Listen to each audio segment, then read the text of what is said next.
बागेश्वर धाम के पीठाधीश्वर धीरेंद्र कृष्ण शास्त्री का बयान इन दिनों चर्चा में है। दरअसल धीरेंद्र शास्त्री के मुताबिक अब देश में फ्रेंड जिहाद शुरू हो गया है। धीरेंद्र शास्त्री ने कहा कि भारत में थूक जिहाद, मूत्र जिहाद, लैंड जिहाद, लव जिहाद के बाद एक और जिहाद का इजाद हुआ है। उत्तर प्रदेश के सूर्या की जो घटना हुई है वो दोस्त जिहाद था। धीरेंद्र शास्त्री के इस बयान के बाद राजनीतिक प्रतिक्रियाएं आ रही हैं। सुनिए एनडीए नेता धीरेंद्र शास्त्री के बयान से कितना इत्तेफाक रखते हैं। शास्त्री जी ने सही कहा है कि ये अब नया एक जिहाद, दोस्ती करके उसके बाद से रेप करो, अत्याचार करो, अन्याय करो, हत्या करो। अब इस ढंग की जो बातें आ रही हैं, ये सचमुच में उन्होंने एक जो नाम दिया है दोस्ती जिहाद, अब इस ढंग की घटनाएं भी सामने आ रही हैं। मैं समझता हूं कि इसका भी संज्ञान प्रशासन, शासन इसका लेगा और अपने हिसाब से काम करेगा। धीरेंद्र शास्त्री के इस बयान पर संत समाज की भी प्रतिक्रियाएं आई हैं। संतों की माने तो धीरेंद्र शास्त्री ने जो कुछ कहा है वो सही कहा है।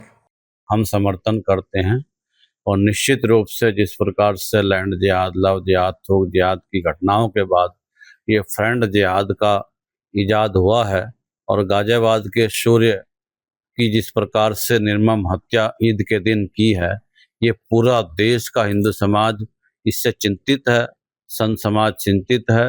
हिंदू समाज को अपने नवयुवकों को, नवयुवतियों को सावधान रहने की आवश्यकता है।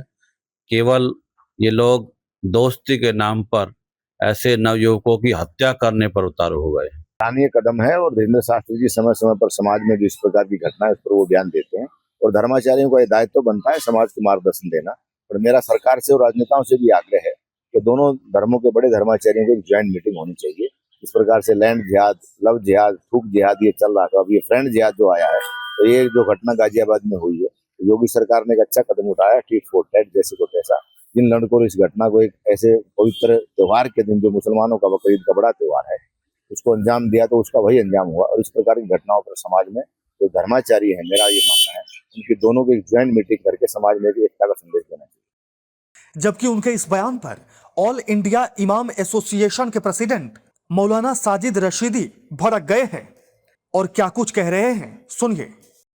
कि और इन जैसे बहुत सारे लोगों की फितरत ये है कि जब तक मुसलमान पर बात ना करें इनकी रोटी रोज़ी हजम नहीं होती, पाकिस्तान ना बोलें तो इनकी बात पूरी नहीं होती।